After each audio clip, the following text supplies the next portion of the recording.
샘터 가족 여러분 안녕하십니까. 샘터지기 김덕겸 목사입니다. 오늘은 사사기 11장 12절부터 28절까지고요. 오늘 본문의 말씀은 하나님께서 암몬과의 전쟁에서 이스라엘 백성들을 구원하시기 위해서 세우신 기생의 아들 입다에 대한 말씀입니다. 우리는 어제 본문에서 하나님께서 예선하신 하나님의 사람 입다에 대해서 공부를 했는데요. 입다는 혈통적으로 조건적으로 매우 열악하고 사람들에게 멸시받는 사람이었습니다. 그러나 하나님은 입다를 통해서 이스라엘을 구원하시는데요. 입다를 쓰시는 하나님을 보면서 하나님은 사람을 쓰실 때에 사람의 조건이나 사람의 환경보다 하나님의 필요가 우선한다는 사실을 알 수 있습니다. 하나님이 필요하시면 누구나 쓰신다는 말씀이지요. 이제 오늘 본문 말씀은 하나님께서 그런 입다를 통해서 어떻게 암몬 군대를 이기게 하시는가, 하나님의 일하시는 장면을 입다를 통해서 볼 수가 있습니다. 11장 12절 13절에서는요.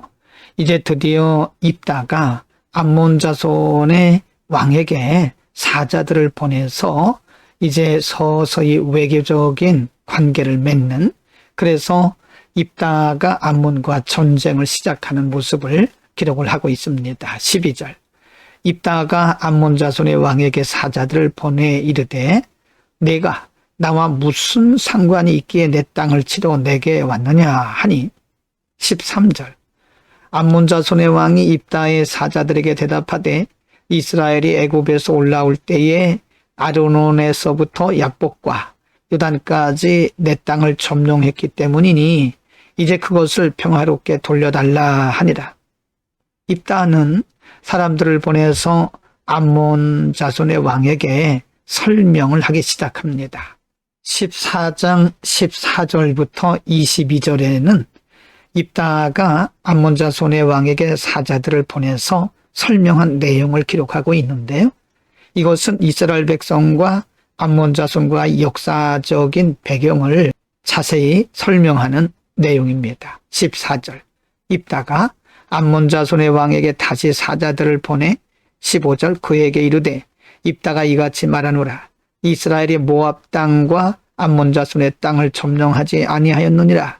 16절 이스라엘이 애굽에서 올라올 때에 광야로 행하여 홍해에 이르고 가데스에 이르러서는 17절 이스라엘이 사자들을 에돔 왕에게 보내어 이르기를 청하건대 나를 네 땅 가운데로 지나게 하라 하였으나 에돔 왕이 이를 듣지 아니하였고 또 그와 같이 사람을 모압 왕에게도 보냈으나 그도 허락하지 아니하므로 이스라엘이 가데스에 머물렀더니 18절입니다. 그 후에 광야를 지나 에돔 땅과 모압 땅을 돌아서 모압 땅에 해 뜨는 쪽으로 들어가 아르논 저쪽에 진쳤고 아르논은 모압의 경계이므로 모압 지역 안에는 들어가지 아니하였으며 19절 이스라엘이 헤스본 왕 곧 아므리 족속의 왕 시온에게 사자들을 보내어 그에게 이르되 청하건대 우리를 당신의 땅으로 지나 우리의 곳에 이르게 하라 하였으나 20절 시온이 이스라엘을 믿지 아니하여 그의 지역으로 지나지 못하게 할 뿐 아니라 그의 모든 백성을 모아 아하스에 진치고 이스라엘을 침으로 21 이스라엘의 하나님 여호와께서 시온과 그의 모든 백성을 이스라엘의 손에 넘겨주심에 이스라엘이 그들을 쳐서 그 땅 주민 아모리 족속에 온 땅을 점령하되 22절 아르논에서부터 야복까지와 광야에서부터 요단까지 아모리 족속에 온 지역을 점령하였느니라.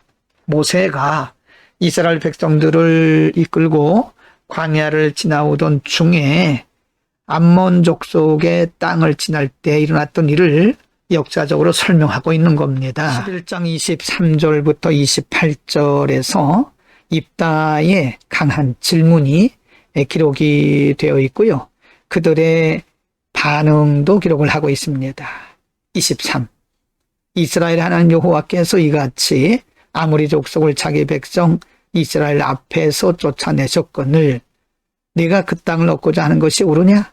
24절. 내 신 그모스가 내게 주어 차지하게 한 것을 네가 차지하지 아니하겠느냐?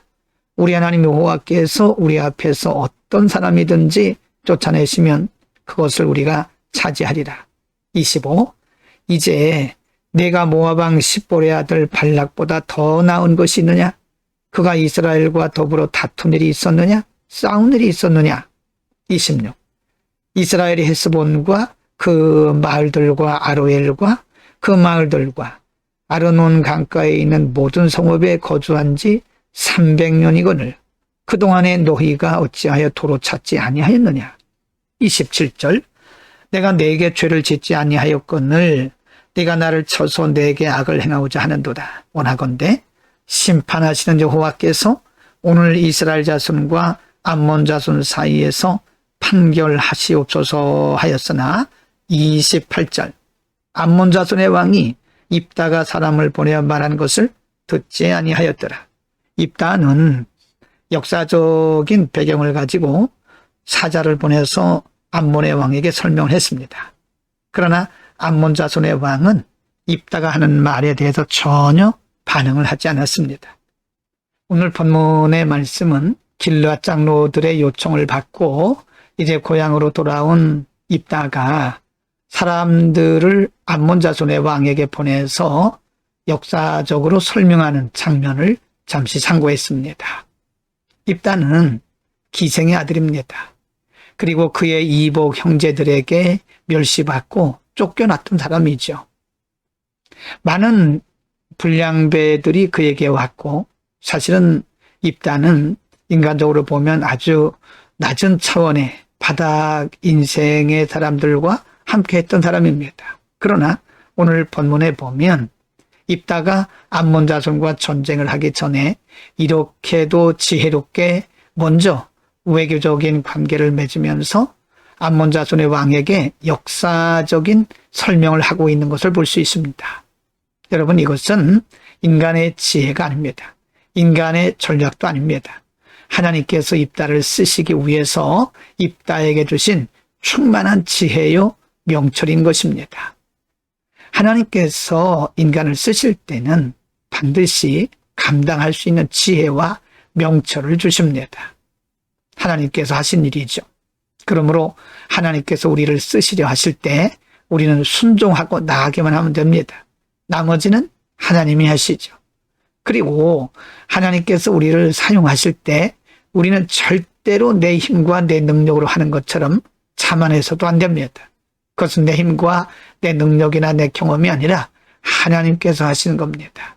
오늘도 우리를 통해서 일하시는 하나님, 할 수 있게 하시는 하나님, 하나님을 바라보면서 우리 각자에게 맡겨주신 사역이 무엇이든지 믿음으로 충성스럽게 감당할 수 있기를 축복합니다. 기도하겠습니다. 걸어가신 아버지, 오늘 기생의 아들 입다가 암몬 자손과 전쟁을 하기 전에 사람을 보내서 암몬 자손의 왕과 그리고 그들의 신하들에게 여러 가지 역사적 배경을 설명하는 것을 상고했습니다.